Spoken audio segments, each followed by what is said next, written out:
সেদিন নাওম চমস্কির একটি দুর্দান্ত কোটেশন বা উদ্ধৃতির সম্মুখীন হয়েছিলাম। আমি তোমাদের পড়ে শোনাই। It's necessary to distort history and make it look as if great men did everything. That's part of how you teach people. They can't do anything. They're helpless.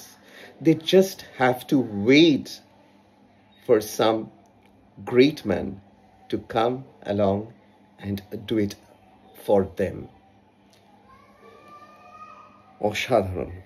এরকম বড় সত্য আমি ডাক্তার হিসেবে, আমি কেন ডাক্তার হিসেবে সেটা বলছি, আমি কখনো শুনিনি বা অনুভব করিনি।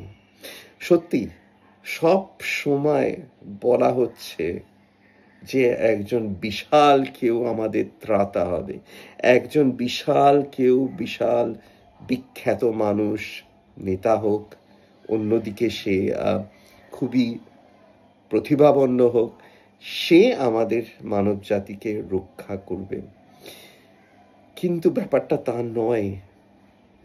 তোমরা যদি লক্ষ্য করো, মানে এটা এক ধরনের, যেটা চমস্কি বলেছেন, এটা যেন এক ধরনের ইতিহাসকে বিকৃত করা, মানুষকে বোঝানোর চেষ্টা করা যে তুমি কেউ নাও, সাধারণ মানুষ, তুমি ভাই কিচ্ছু নও। যতক্ষণ না একজন ত্রাতা আসছেন, যতক্ষণ না একজন বিশাল মাপের মানুষ আসছেন, তোমার দ্বারা কিচ্ছু হবে না। কতটা ভুল। সক্রেটিসও, যে বিখ্যাত এবং যারা সমাজের মাথা ছিল, তাদের কাছে দৌড়ে দৌড়ে গিয়ে বলেছেন, ভাই আমি কিচ্ছু জানি না, তুমি আমায় এই কয়েকটা প্রশ্নের উত্তর দাও না, আমি তো কিছুই জানি না, আমি তো বোকা মানুষ। সক্রেটিসকে কেউ সঠিক উত্তর দিতে পারেনি। তখন সক্রেটিস বলতে বাধ্য হয়েছিল, আমি তো সমাজের সমস্ত দিকের সমস্ত মাথা, সমস্ত বড় বড় লোকদের কাছে গিয়ে আমার কয়েকটা সামান্য প্রশ্ন রেখেছিলাম, কেউ তো আমায় উত্তর দিতে পারলো না। তাতে কেউ তো দেখছি কিছুই জানে না, সবাই তো দেখছি আমার মতোই বোকা। এই পাপে সক্রেটিসকে মৃত্যুদণ্ড দেয়া হয়েছিল। তিনি হেমলক বিষ পানে মৃত্যু বরণ করেন। সেই নিয়ে একটা ছবি নিয়ে আমি একদিন আরেকবার বলবো। কিন্তু এটা কতটা ভুল। আমি বারবার বলি, আমি সাধারণ মানুষকে অপলোকে চেয়ে দেখি।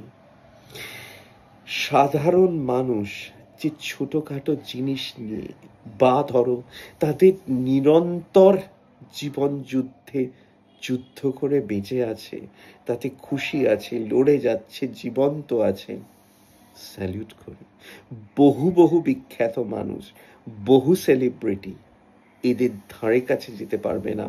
এরা যে সাহস, যে ধৈর্য, যে টেনাসিটি নিয়ে প্রাত্যহিক জীবন যাপন করেন।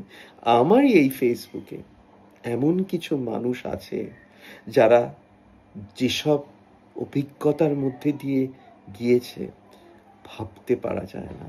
তাদের আমি মনে মনে প্রণাম জানাই, স্যালিউট করি। সুতরাং এটা আমি ডেফিনেটলি বিশ্বাস করি, সত্যিকারের হিরো এই পৃথিবীতে হচ্ছে সাধারণ মানুষ। এই সাধারণ মানুষই যেমন সবচেয়ে বেশি আমার প্রশংসা করে। বিখ্যাত মানুষরা করবে না করার কথাও নয়, কারণ তারা জানে এরকম হাজারটা ডাক্তারের কাছে আমি যেতে পারি, ওতে আমার কি অসুবিধা। বরঞ্চ ওনাকে ভাগ্যবান মনে করা, ওনার ভাগ্যবান নিজেকে মনে করা উচিত যে আমি তার কাছে গিয়েছি।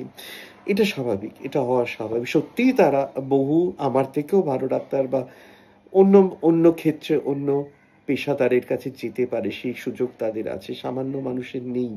সামান্য মানুষের হাতে গোনা কয়েকটি সুযোগ, সেগুলোই তাদের নিতে হয়। এই যে বলছে যে গ্রেট ম্যান, মজা হচ্ছে পৃথিবীর যত যুদ্ধ হয়েছে, যত বড় যুদ্ধ হয়েছে, যেখানে লক্ষ লক্ষ মানুষ মারা গেছে, এই গ্রেট মেনরাই তার জন্য দায়ী। মাত্র কয়েকজনের অ্যাম্বিশন, তাদের উচ্চাভিলাষ, তাদের নৃশংসতা, তাদের স্বার্থপরতা মানব জাতিকে এর মধ্যে দিয়ে নিয়ে গেছে। এবং সবচেয়ে বেশি মারা গেছে সাধারণ মানুষ, ভেঙে খান হয়ে গেছে সাধারণ মানুষের জীবন, পরিবার। সুতরাং চমস্কি একদম ঠিক কথাটা বলেছেন। এটা দিয়ে ইতিহাসকে, যে গ্রেট মেন তোমাকে রক্ষা করবে, তাছাড়া তোমার কোনো ক্ষমতা নেই, এর মাধ্যমেই ইতিহাসকে ক্রমাগত বিকৃত করা হচ্ছে। কি অসাধারণ উক্তি! রোজ সাধারণ মানুষকে দেখি তো, তাদের দুঃখ কষ্ট দেখি, তাই আমার মনে হয় এর থেকে সত্য কথা আর কিছু হতে পারে না।